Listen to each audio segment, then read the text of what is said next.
Halo anak kelas 9, masih tentang bioteknologi konvensional. Setelah di video sebelumnya kita membuat tape dengan bantuan makhluk hidup yaitu jamur.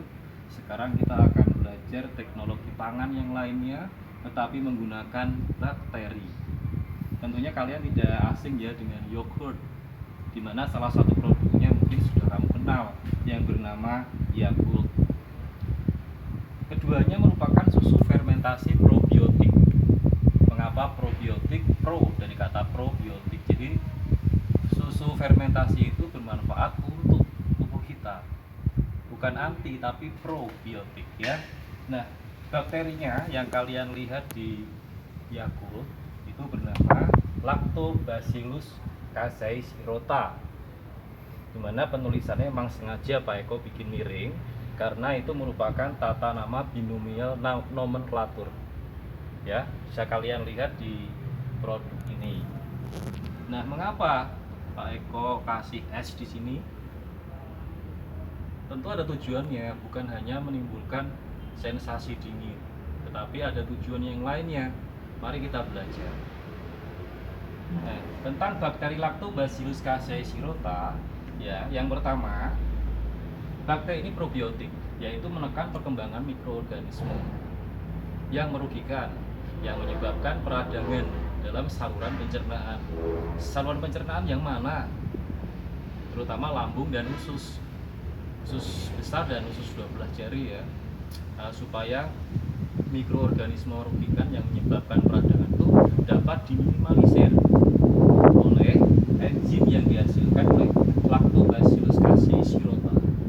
Yang kedua, agar bakteri tetap hidup, itu penyimpanannya dalam kulkas, bukan freezer ya, dan bersuhu 0 sampai dengan 10. Seperti ini Pak Eko kasih es ya, supaya Yakult ini bertahan pada suhu 0 sampai 10. Nggak percaya bisa dilihat ini suhunya berapa. Yang merah itu ya, kalian lihat.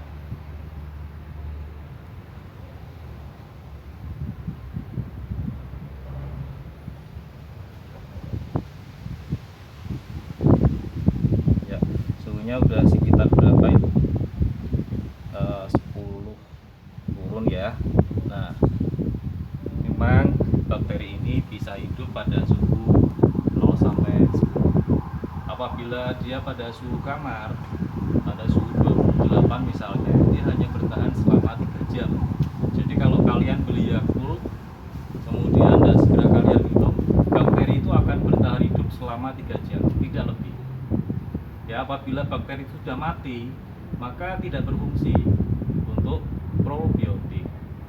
Ya, yang ketiga, bakteri tersebut berkembang biak dengan cara membelah diri, di mana Yakultnya yang mengandung bakteri ini yang Pak Eko pertahankan hidupnya dengan suhu 0 sampai berapa? Antara suhu 0 sampai 10 ya. Maksudnya bisa 1, 2, 3, jangan sampai minus. Karena itu juga tidak bagus untuk bakteri. Makanya tidak boleh ya di dalam freezer, tetapi dalam lemari pendingin yang bersuhu bukan di bawah 0. Yang keempat adalah Yakult yang masih mengandung bakteri Lactobacillus casei shirota hidup itu kita gunakan sebagai bibitnya. Mari kita buat. Saya gunakan susu kental manis ya, karena ini kan bukan pembuatan tape yang bisa jadi manis. Manisnya tentu saja harus dikasih gula. Nah, ini sudah manis kan?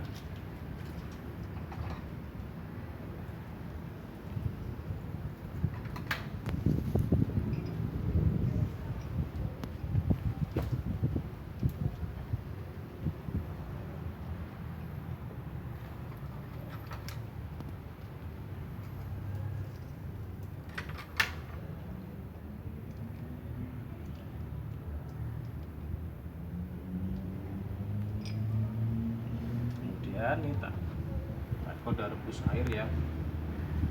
Ini sudah dingin ya.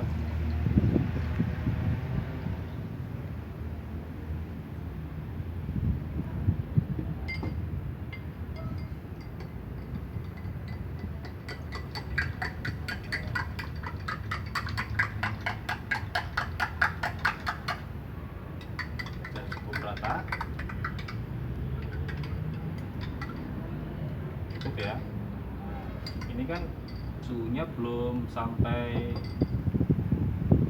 0 ya, masih 0 sampai 10 ini masih dalam kondisi hangat ya.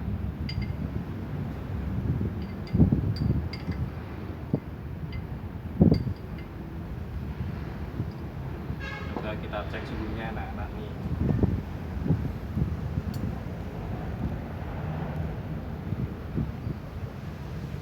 Suhunya masih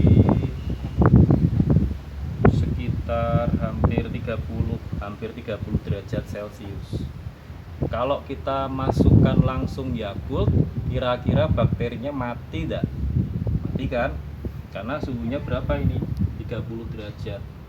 Nah, oleh sebab itu, sebelum kita beri bibit Yakultnya, kita harus dinginkan dulu.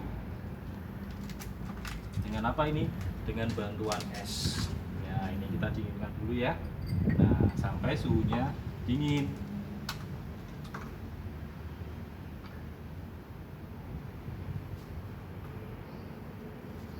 Kita aduk biar cepat tercampur. Ya, asas black kan.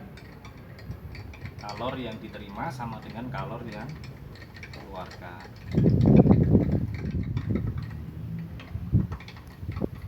Supaya cepat dingin, kita aduk. Nah, ini ya.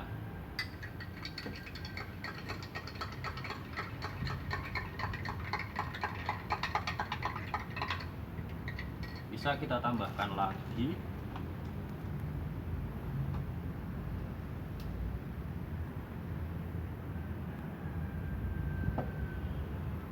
Luber ya nanti ya.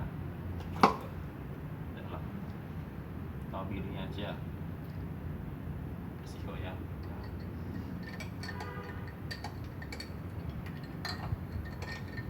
Ya, sekarang kita siapkan bibit bakterinya ya.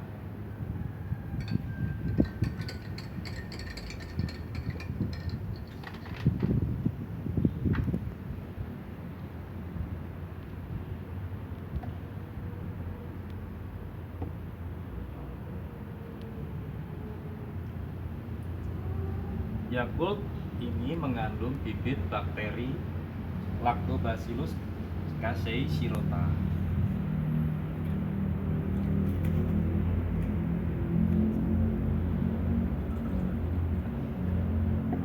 Saya kasih 2 ya, karena Pak Eko punya 2 daripada satunya tidak terpakai.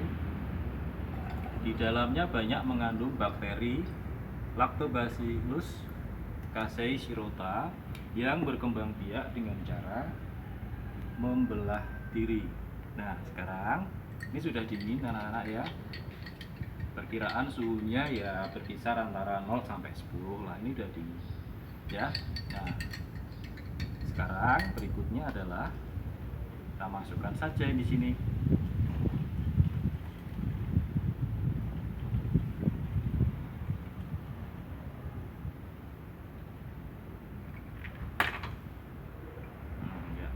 Udah jadi. Nah, ini udah berasa dingin ya. Nah, kita tutup, lalu kita apakan? Kita simpan di dalam kulkas.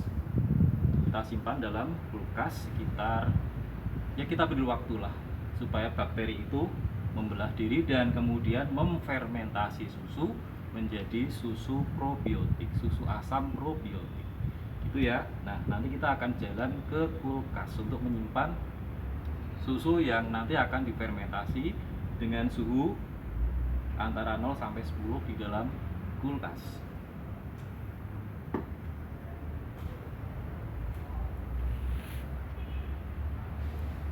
Sekarang kita sudah sampai di kulkas ya. Ini kalian lihat permukaan botol itu ada embunnya, pertanda bahwa susu yang di dalamnya sudah ada bakteri Lactobacillus masih dalam kondisi suhu 0 sampai dengan 10.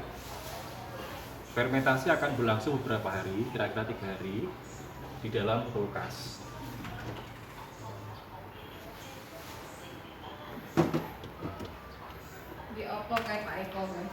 Nah, selama 3 hari itu bakteri Lactobacillus akan memfermentasi susu dan nanti akan berubah menjadi susu asam probiotik hasil fermentasi oleh bakteri apa tadi? Lactobacillus casei shirota. Terima kasih.